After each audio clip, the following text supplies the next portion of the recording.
What's this? A letter for me. Welcome to another episode of Remember the Great Sports Through the Mail Thursdays. Today I'm going to share with you some recent returns that I just got back in the mail and profile each of the individuals that signed autographs for me. One of these individuals I'm really excited to share with you because I think his story is just amazing. And when I share this first person with you, if you don't watch the rest of the video, I certainly want you to, but please listen to this first story because it is amazing. And who am I talking about? When I put this name down, you're going to be like, who is that? And that's kind of the first reaction most people have to this individual. I'm talking about the original Thor, Paul Thormodsgard of the Minnesota Twins. So I'm going to tell you about Paul Thormodsgard, who was deemed the original Thor before Noah Syndergaard. And why is his story so amazing? Well, let me just tell you. Paul Thormodsgard grew up in California. He signed with the Cincinnati Reds as a non-drafted free agent in 1971. The 18-year-old went to rookie ball for the Cincinnati Reds, and he appeared in 12 games, starting for them, splitting his record to 2 wins and 2 losses, and posting a .360 ERA in 1972. Well, the following year, the Reds decided to move him up to A-ball at 19 years old, and again, he split his record at 7 wins and 7 losses, primarily being a starter, starting 17 of 18 games. He posted a .236 ERA that year. Well, despite having that superb season, the Reds decided to keep him in Single A for another season in 1974. Well, for some reason, things kind of went south rather fast for Paul in 1974, and his record slipped to just 6 wins and 15 losses. Well, unfortunately, after that 1974 season concluded, the Reds decided to release him from his contract. Being discouraged, Paul, I would assume, went back home, and he did not play the entire 1975 season. However, he was able to sign with the San Diego Padres in his home state of California and try to come back in 1976. Well, in 1976, he again was just 22 years old, and he pitched in A-ball. He posted 6 wins and 8 losses in 16 games with a .424 ERA. By any stretch of the imagination, this wasn't, a great season. Well, after that season concluded in 1976, the Padres let him go, and he signed with the Minnesota Twins. Here's where things get amazing. Because you're probably like, okay, this guy got released twice now in his young career. Things must have went really well in spring training for Paul because he made the 1977 Minnesota Twins opening day roster as one of their starters.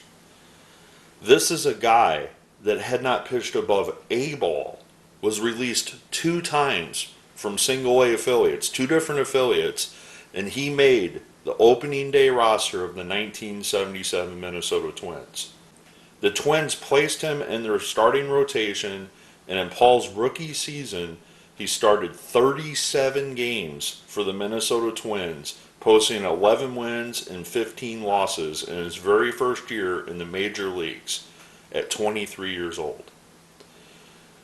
Well, the Twins were obviously happy with those results for a rookie posting an 11-15 record. And the following year in 1978, he was invited back to Minnesota to be part of their starting rotation.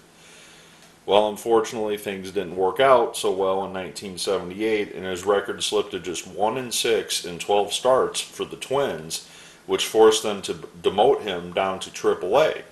Well, while he was in AAA, he made the best of it, and he posted a 4-0 record in 5 games with a 2 ERA. Well, in 1979, unfortunately, in 28 games, he started 28 games for their AAA affiliate. At this point, he's only just 25 years old. his record slipped to 7-13 in AAA. However, his ERA was very nice at just 2.94. He did get a call up for just one more game that year in 1979 with the Twins, but after the 79 season concluded, the Twins decided to trade him to the Philadelphia Phillies. Despite the Phillies trading for him, they put him in their AAA affiliate, and as you know, the Phillies were contenders, in the 1980s, the early 1980s for the World Series. So they stuck Paul in their AAA affiliate, and Paul responded, now primarily being used as a relief pitcher and a spot starter. He responded by posting a 5-5 record with a 2.95 ERA in 35 games. Well, despite posting that superb record in AAA for the Phillies, after they traded for him, the Philadelphia Phillies did not call him up to the major leagues. After the end of that season, he was let go from his contract from the Phillies, and those are the last stats from Paul playing in professional baseball. So, the reason I wanted to share this story with you is this is what this channel is all about. This guy's story is amazing. Amazing. Just amazing. And to go from being released from two organizations to being on the opening day roster of a major league club after never pitching above A ball. Just amazing. So we'll move on to the next return. Alright, so this next one's postmarked from Arizona. It is a return from former infielder Eddie Leon, or Eduardo Leon, on 1, 2, 3, and 4. So let me tell you about Eduardo, or Eddie Leon, and his career in baseball. Eduardo Leon was born and raised in Tucson, where he attended high school and junior high in Tucson as well. After high school, Eddie enrolled full-time at the University of Arizona on a full-time baseball scholarship. Well, during his baseball career at the University of Arizona, Eddie was first-team All-American in 1965, 6, and 7. In 1965, he was drafted by the Minnesota Twins, and in 1966, the following year, the Cubs drafted him in the first round as well. In 1967, he finally decided to sign with the Cleveland Indians after his third year of being in baseball, in college baseball.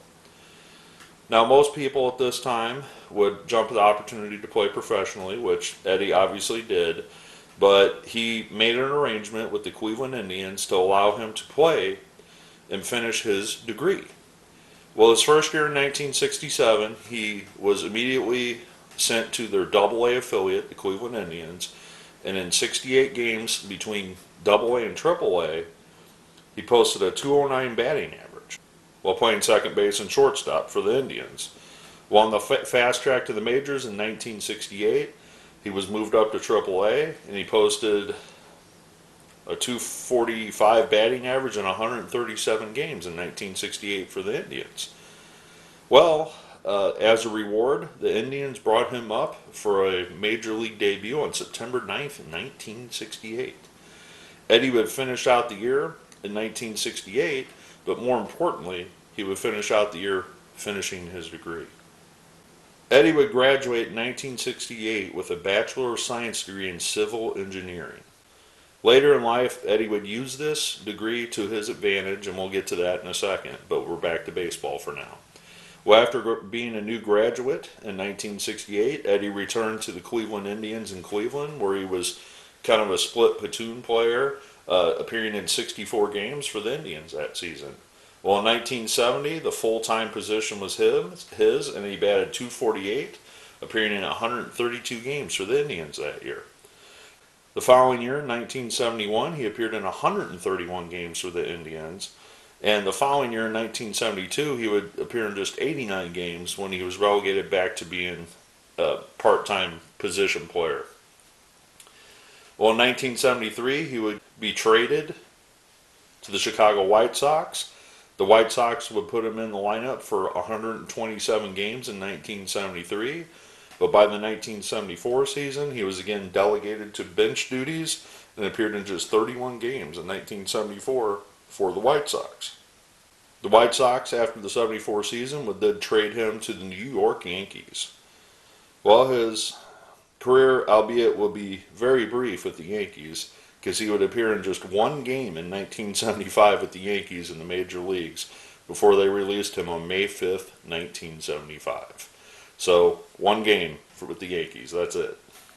So, after he was let go by the Yankees, he moved back to Arizona and he got into the real estate development business.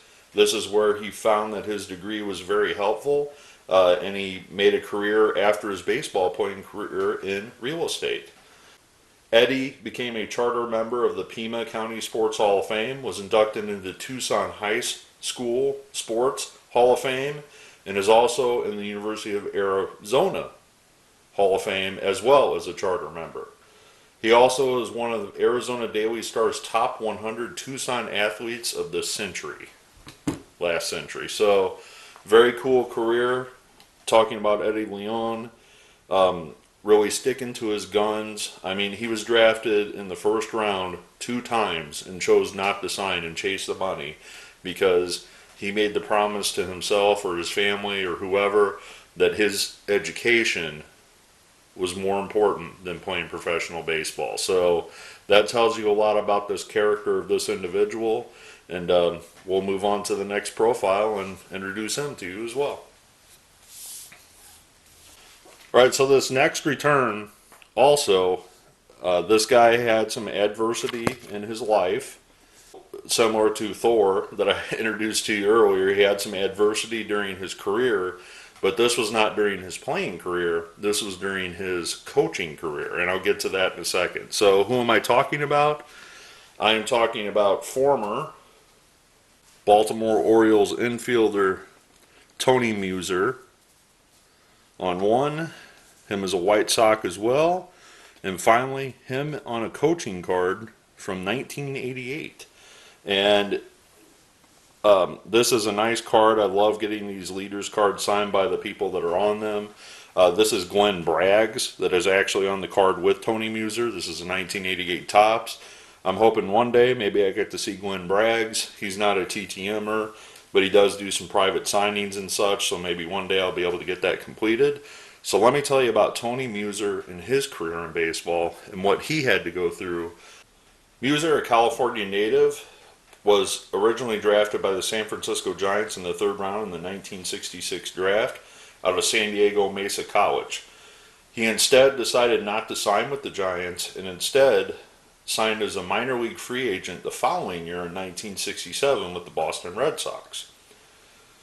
While with the Red Sox, Muser appeared in 68 games his first year in their single-A affiliate, posting a .283 batting average and hitting 6 home runs. The following year, he would split time between A ball and rookie ball, appearing in just 40 games due to an injury. In 1969, he would get moved up to AAA, where he would appear in 150 games that year for their minor league affiliate, posting a .284 batting average and hitting 8 home runs. Well, the Red Sox took notice, and they decided to call Muser up to the major leagues at the end of the season in 1969. And on September 14th, 1969, at 22 years old, Muser made his major league debut. Muser would get his one and only hit in 2 games to finish out the 1969 season.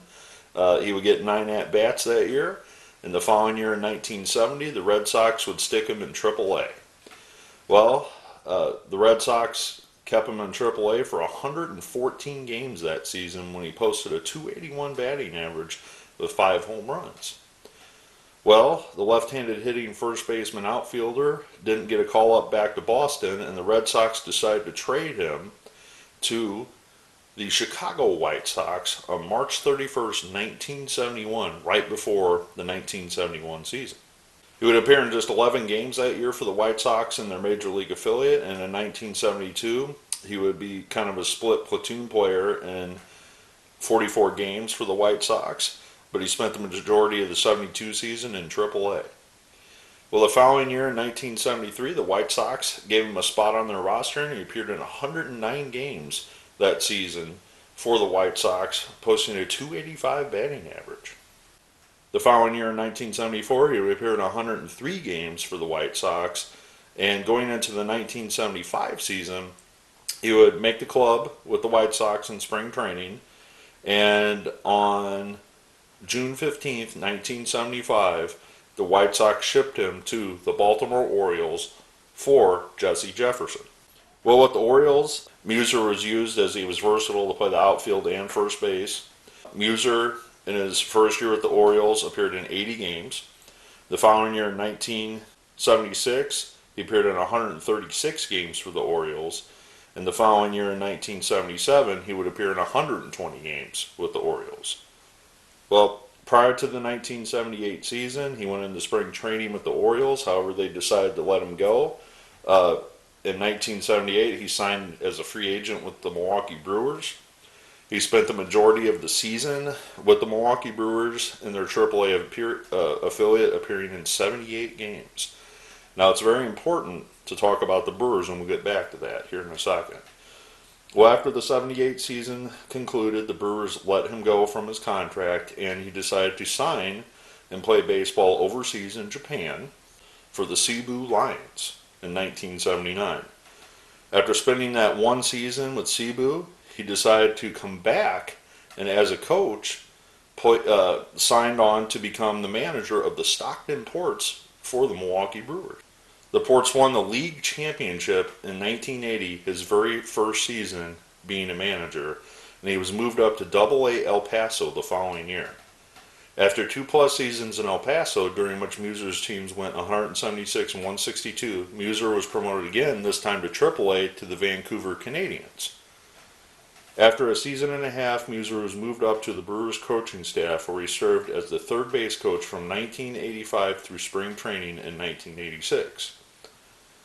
Well, here's where the adversity came in. In a freak accident in spring training, he was severely injured by a gas explosion in the Compadre Stadium clubhouse and missed the entire 1986 season due to his injuries. Muser was in line to succeed George Bamberger as the manager, but because of those injuries, was replaced by Tom Trebelhorn instead, who went on to manage the Brewers for the next 5 years. So here Muser finally was a manager at the major league level, and this freak accident happens in spring training. An explosion, apparently, and because of that, his injuries precluded him from being a manager. Well, after sitting out the 86 season, Muser returned as the hitting coach for the Milwaukee Brewers from 1987 until 1989. In 1991 and 92, Muser decided to go back to the minor leagues, and he would go coach the Denver Zephyrs, the AAA affiliate of the Brewers' top farm team. In 1993, Muser moved to the Chicago Cubs, where he served as their hitting coach until 1997, when the Kansas City Royals came calling. On July 9th, 1997, Muser replaced Bob Boone as manager of the Kansas City Royals. Almost 10 years later, actually that's 11 years later, 11 years after having his spring training accident, Tony Muser finally became a manager in Major League Baseball. At the time that Muser took over, the Royals were just 36 and 46 at the time, but finished the season even worse, going 31 and 48 under Muser, finishing fourth in the American League Central. Well, Muser's time in Kansas City wasn't great, and anybody that's a Royals fan can probably chime in on this. The following year in 1998, the club went 72 and 89. The following year in 99, 64 and 97, almost lost 100 games. The following year in 2000, 77 and 85, and then dipped down into that 100 range again in 2001, where he went 65 and 97. And after getting to an 8 and 15 start in 2002, Tony Muser was fired by the Royals and replaced by John Miserek to finish out that year. After being let go by the Royals, Muser was named to the San Diego Padres coaching staff for 2003. He served as the Padres bench coach until 2006, then returned to the minor leagues as a manager in 2007. Muser was the manager of the Padres rookie ball affiliates at both the Peoria Padres and their Arizona League. In 2008, he became a roving minor league instructor for the Padres. So that's a great story, about Tony Muser. I mean, a freak accident in the clubhouse precluded him from, becoming a manager, to take over for George Bamberger, who was a, all-time great manager in the history of the Milwaukee Brewers. But he finally did get his shot with the Kansas City Royals, and things didn't go so well with his managing career in Kansas City. A lot of people probably forgot that Tony Muser was even a manager because of his managing time in Kansas City. So I want to thank Mr. Muser. I also want to thank Eddie Leon, who was his teammate, as you can see here. Those two are from the same set right there. But I want to thank Eddie Leon as well for signing my cards. But more importantly, I want to thank Paul Thormodsgard as well for signing my cards. And I want to thank you for taking the time to listen to my stories about the original Thor, Tony Muser, and Eddie Leon, because I feel that all three of their stories were amazing. Eddie Leon sticking to his guns, getting his education. Tony, unfortunately, with his unfortunate accident as a coach. And of course, Paul Thormodsgard, who came out of nowhere, being released by two organizations to make the major league roster for the Minnesota Twins the next year.